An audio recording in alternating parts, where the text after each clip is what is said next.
നമസ്കാരം. മമ്മയുടെ അടുക്കളയിലേക്ക് സ്വാഗതം. ഞാൻ ഗീത. നമുക്കിന്ന് കനം കുറഞ്ഞതും നല്ല സോഫ്റ്റും ആയിട്ടുള്ള പൊറോട്ട തയ്യാറാക്കാം. ഇതൊരു 1/2 കിലോ മൈദയുണ്ട്. നമുക്കിതിലേക്ക് ആവശ്യത്തിനുള്ള ഉപ്പ് ചേർക്കാം. പിന്നെ ഇതിൻ്റെ കൂട്ടത്തിൽ 1 ടീസ്പൂൺ പഞ്ചസാര ചേർക്കുവാണ്. ഇതിലേക്ക് 1/2 ടീസ്പൂൺ ബേക്കിംഗ് പൗഡർ ചേർക്കാം. നമ്മളിതിനകത്ത് മുട്ടയൊന്നും ചേർക്കുന്നില്ല. അപ്പോൾ ഈ ബേക്കിംഗ് പൗഡർ ചേർക്കുന്നതുകൊണ്ട് നമ്മുടെ പൊറോട്ടയ്ക്ക് നല്ല മയമുണ്ടായിരിക്കും. ഇത് നന്നായിട്ടൊന്ന് മിക്സ് ചെയ്തിട്ട് ചെറു ചൂടുവെള്ളം കൊണ്ട് നമുക്കിതൊന്ന് കുഴച്ചെടുക്കാം. ചപ്പാത്തി മാവ് കുഴച്ചെടുക്കുന്നത് പോലെ കുഴച്ചെടുക്കണം. കുറേശ്ശെ വെള്ളം ഒഴിച്ചിട്ട് വേണം കുഴച്ചെടുക്കാൻ. ഇനി ഇത് കൈകൊണ്ട് കുഴക്കാം. ഇതിലേക്ക് അല്പം ഓയിലും കൂടെ ചേർത്തിട്ടത് നന്നായിട്ടൊന്ന് കുഴച്ചെടുക്കണം. ഇനി ഇതിൻ്റെ പുറമെ കുറച്ച് എണ്ണയും കൂടെ പുരട്ടി കൊടുക്കാം. എന്നിട്ടിത് നമുക്കിത് അടച്ച് വെക്കാം. ഒരു അരമണിക്കൂർ കഴിഞ്ഞിട്ട് നമുക്ക് പൊറോട്ട ഉണ്ടാക്കാൻ തുടങ്ങാം. പൊറോട്ട ഉണ്ടാക്കുമ്പം ഇടയ്ക്കിടയ്ക്ക് മൈദയും ഓയിലും ഇട്ട് കൊടുക്കണം. നമുക്കിത് ഒരുമിച്ച് ചെയ്യാം. ഈ മൈദയിലേക്ക് അല്പം ഉപ്പ് ചേർത്തിട്ടുണ്ട്. അതൊന്ന് നന്നായിട്ടൊന്ന് ഇളക്കിയിട്ട് നന്നായിട്ട് ചൂടായ ഓയിൽ ചേർക്കുവാണ്. ഈ ഓയിൽ ഒഴിക്കുമ്പോൾ ഒന്ന് അപ്പം തന്നെ ഇളക്കി കൊടുക്കണം. അല്ലാന്ന് വെച്ച് കഴിഞ്ഞാൽ ഇത് കട്ട കിട്ടും. ഒരു 4-4.5 ടേബിൾ സ്പൂൺ മൈദയും ഒരു 6 ടേബിൾ സ്പൂൺ എണ്ണയും വേണം. എന്തായാലും ശരി, ഇത് കലക്കി കഴിയുമ്പോൾ ഇതൊന്ന് ലൂസായിരിക്കണം കേട്ടോ. ഈ പറഞ്ഞ അളവിൽ ഇച്ചിരി കൂടുതലുണ്ട് കേട്ടോ. എനിക്ക് വേറൊരു സെറ്റ് പൊറോട്ടയും കൂടി ഉണ്ടാക്കാനുണ്ട്. അതുകൊണ്ടാണ് ഞാനിത് കൂടുതലെടുത്തത്. 1/2 കിലോ മൈദ എന്ന് പറയുമ്പോൾ ഈ ഒരു ഗ്ലാസ്സിന് 3 ഗ്ലാസ് ഉണ്ട്. ഞാൻ 1 ഗ്ലാസ് വെള്ളമാണ് എടുത്തത്. 2 ടേബിൾ സ്പൂൺ ബാക്കിയുണ്ട്. അരമണിക്കൂർ കഴിഞ്ഞു. നമുക്കിനി ഈ ഷീറ്റിലേക്ക് അല്പം പൊടിയിട്ടിട്ട് ഈ മാവ് നന്നായിട്ടൊന്ന് കുഴച്ചെടുക്കാം. ഒരു 2 മിനിറ്റെങ്കിലും എടുത്ത് വേണം ഇത് കുഴച്ചെടുക്കാൻ. ചപ്പാത്തി പോലെ പരത്തിയിട്ടാണ് നമ്മളിത് പൊറോട്ട ഉണ്ടാക്കുന്നത്. അപ്പോൾ അങ്ങനെ ചെറിയ കഷ്ണങ്ങളാക്കി മുറിച്ചെടുക്കാനുള്ള സൗകര്യത്തിന് വേണ്ടിയിട്ട് നമുക്ക് ഈ രീതിയിൽ ഈ മാവൊന്ന് വലിച്ചു നീട്ടിയെടുക്കാം. എന്നിട്ടിതൊന്ന് 2ആയിട്ട് മുറിച്ചെടുക്കുവാണ്. ഇനി ഇതിൽ നിന്ന് നമുക്ക് ചെറിയ കഷ്ണങ്ങളായിട്ട് മുറിച്ചെടുക്കാം.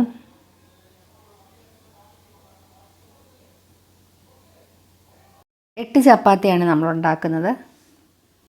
ചപ്പാത്തി ഞാനിങ്ങനെ നീളത്തിൽ ഈ ഒരു ഷേപ്പിലാണ് പരത്തിയെടുക്കുന്നത്. അപ്പോൾ ഇതിങ്ങനെ പരത്തിയിട്ട് നമുക്കിതൊരു പാത്രത്തിലേക്ക് മാറ്റി വെക്കാം. എന്നിട്ട് ബാക്കി എല്ലാ ചപ്പാത്തിയും നമുക്ക് പരത്തിയെടുക്കാം. ചപ്പാത്തി എല്ലാം പരത്തിയെടുത്തിട്ടുണ്ട്. ഇത് ഒട്ടിപ്പിടിക്കാതിരിക്കാനായിട്ട് ഇടയ്ക്ക് പൊടിയിടണേ. ഈ ഷീറ്റിൽ ഞാൻ എണ്ണ തേച്ചിട്ടുണ്ട്. ഇനിയിപ്പോൾ നമുക്കിതിലേക്ക് പരത്തി വെച്ചിരിക്കുന്ന നമ്മുടെ ചപ്പാത്തി വെക്കാം. എന്നിട്ട് നമ്മൾ നേരത്തെ തയ്യാറാക്കി വെച്ചിരിക്കുന്ന ആ മൈദ ഓയിൽ മിക്സ് ഇല്ലേ, അത് ഇതിലേക്ക് പുരട്ടി കൊടുക്കാം. കൈ വെച്ചിട്ടോ അല്ലെങ്കിൽ ഒരു ബ്രഷ് വെച്ചിട്ടോ ഇതിൻ്റെ എല്ലാ ഭാഗത്തും ഇതൊന്ന് നന്നായിട്ടൊന്ന് തേച്ച് പിടിപ്പിക്കാം.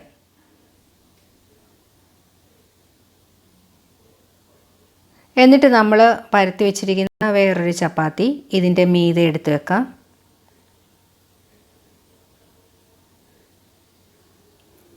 ഇതിൻ്റെ വലിപ്പ വ്യത്യാസമൊന്നും സാരമില്ല കേട്ടോ. ഒരു ഇത്തിരിയൊക്കെ അങ്ങോട്ടും ഇങ്ങോട്ടുമൊക്കെ വ്യത്യാസം ഉണ്ടാവും. വീണ്ടും ഓയിൽ തേക്കുക. എന്നിട്ട് ചപ്പാത്തി അതിൻ്റെ മീതെ വെക്കുക. അങ്ങനെ ബാക്കിയെല്ലാം ചെയ്തെടുക്കാം. ഒന്നിന് മീതെ ഒന്നായിട്ട് ഇടയ്ക്ക് മൈദ ഓയിൽ മിക്സും തേച്ച് കൊടുത്തിട്ട് നമ്മളെല്ലാ ചപ്പാത്തിയും വെച്ചിട്ടുണ്ട്. ഇത് ലാസ്റ്റാണ്.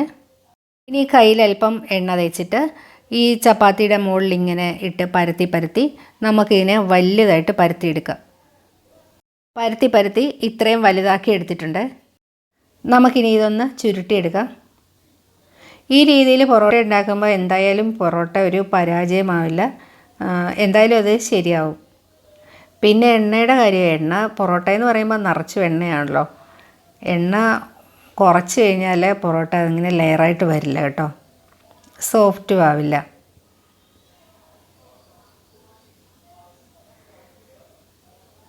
ഇതിനി നമുക്ക് പതുക്കെ ഒന്ന് വലിച്ചെടുക്കണം കേട്ടോ. വലിച്ച് നീട്ടണം. ഇങ്ങനെ ഒന്ന് തട്ടി കൊടുക്കണം. എല്ലാ ഭാഗവും ഒന്ന് തട്ടി ഇതൊന്ന് വലിച്ച് നീട്ടിയെടുക്കാം നമുക്ക്.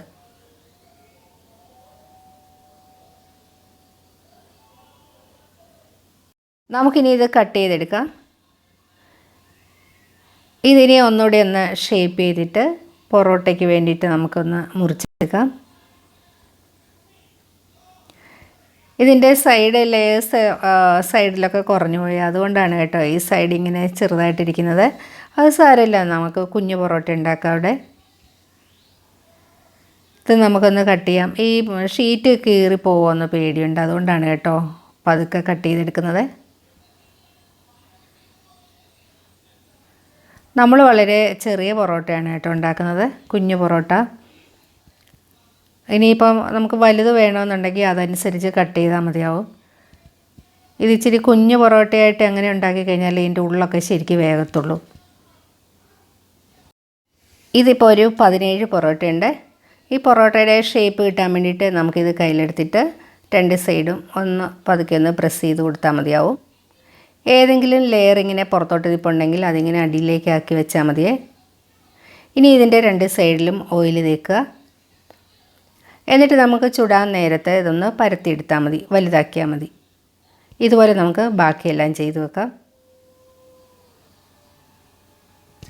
ഈ പൊറോട്ടയ്ക്ക് വേണ്ടി നമ്മൾ ഉപയോഗിച്ചിരിക്കുന്നത് റൈസ് ബ്രാൻ ഓയിലാണ്. ഇപ്പോൾ സൺഫ്ലവർ ഓയിലോ അങ്ങനെ എന്ത് വേണമെങ്കിലും ആകാം കേട്ടോ. ഇനിയിപ്പം ഓയിലും നെയ്യും കൂടെ മിക്സ് ചെയ്തിട്ട് അങ്ങനെയും ആകാം.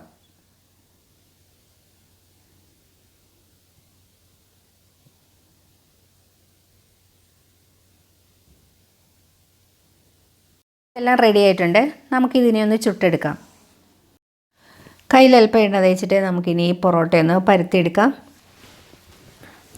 വളരെ കനം കുറച്ചാണ് ഞാനിത് പരത്തിയെടുക്കുന്നത്. ഇനിയിപ്പം പൊറോട്ട ഇങ്ങനെ പരത്തിയില്ലെങ്കിൽ ഇതിനുള്ളിൽ വേഗത്തില്ല എന്നും പറഞ്ഞ് ഇവിടെ എന്നും പരാതിയാണ്. അപ്പോൾ ഇങ്ങനെ ആകുമ്പോൾ ഉള്ളൊക്കെ ശരിക്കും വെന്ത് കിട്ടും. അപ്പോൾ ഞാൻ പാൻ അടുപ്പ് വെച്ചിട്ടുണ്ട്, പാൻ ചൂടായിട്ടുണ്ട്. നമുക്കിനി ഇത് അതിലേക്കിടാം. സാധാരണ പൊറോട്ട ചുട്ടെടുക്കുന്നത് പോലെ നമുക്കിത് തിരിച്ചും മറിച്ചിട്ട് ചുട്ടെടുക്കാം. ഇതിൻ്റെ ഒരു സൈഡ് വാടിയിട്ടുണ്ട്, നമുക്കിനി ഇത് മറിച്ചിടാം. ഈ സൈഡിൽ എണ്ണ തേച്ചിട്ട് ഒരല്പം കഴിഞ്ഞിട്ട് നമുക്കിതൊന്ന് മറിച്ചിടാം. സൈഡ് മറിച്ചിട്ടിട്ടുണ്ടായിരുന്നു, ഇനി ഇവിടെ കൂടി എണ്ണ വരട്ടുവാണ്. മീഡിയം ഫ്ലെയിമിലിട്ട് വേണം ഇത് വേവിച്ചെടുക്കാൻ, അല്ലെങ്കിൽ ഉള്ളൊന്നും വേഗത്തില്ല. അങ്ങനെ തിരിച്ചും മറിച്ചുമൊക്കെ ഇട്ട് പൊറോട്ടയുടെ 2 സൈഡും നന്നായിട്ട് മുരിഞ്ഞിട്ടുണ്ട്. നമുക്കിത് ഈ പാനിൽ നിന്ന് മാറ്റാം. എല്ലാ പൊറോട്ടയും നമുക്കിനി ഇതുപോലെ പരത്തി ചുട്ടെടുക്കാം. പൊറോട്ട ചുട്ട് കഴിഞ്ഞിട്ട് ഒരു 5-6 പൊറോട്ട ചൂടോടുകൂടി തന്നെ ഇങ്ങനെയൊന്ന് അടിച്ചെടുക്കണം കേട്ടോ. അപ്പം പൊറോട്ട ആദ്യം ചുട്ടെടുക്കുമ്പോൾ അത് കട്ടിയാണെന്ന് തോന്നും, പക്ഷേ ഇങ്ങനെ അടിച്ചെടുത്ത് കഴിയുമ്പോഴാണ് അതിൻ്റെ ലെയറൊക്കെ വിട്ട് വരിക, പൊറോട്ട സോഫ്റ്റ് ആവുക. അപ്പോൾ അതിങ്ങനെ ഒന്ന് അടിച്ചെടുക്കുക. കണ്ടോ, നമ്മുടെ പൊറോട്ട നല്ല ലെയറൊക്കെ ഉണ്ട്. കണ്ടോ, സോഫ്റ്റാണ്, അധികം കട്ടിയില്ല, ഉള്ളൊക്കെ നന്നായിട്ട് വെന്തിട്ടുണ്ട്. അപ്പോൾ ഇനി വീട്ടിൽ പൊറോട്ട ഉണ്ടാക്കണമെന്ന് തോന്നുമ്പം ഈ രീതിയിലൊന്നും ഉണ്ടാക്കണം കേട്ടോ. ഒരിക്കലും പൊറോട്ട ഉണ്ടാക്കൽ പരാജയമാവത്തില്ല. എൻ്റെ വീഡിയോ ഇഷ്ടമായാൽ എൻ്റെ ചാനൽ ഇതുവരെ സബ്സ്ക്രൈബ് ചെയ്യാത്തവരൊന്ന് സബ്സ്ക്രൈബ് ചെയ്ത് സപ്പോർട്ട് ചെയ്യണേ. അടുത്തൊരു വീഡിയോയുമായി വീണ്ടും കാണാം. Thank you.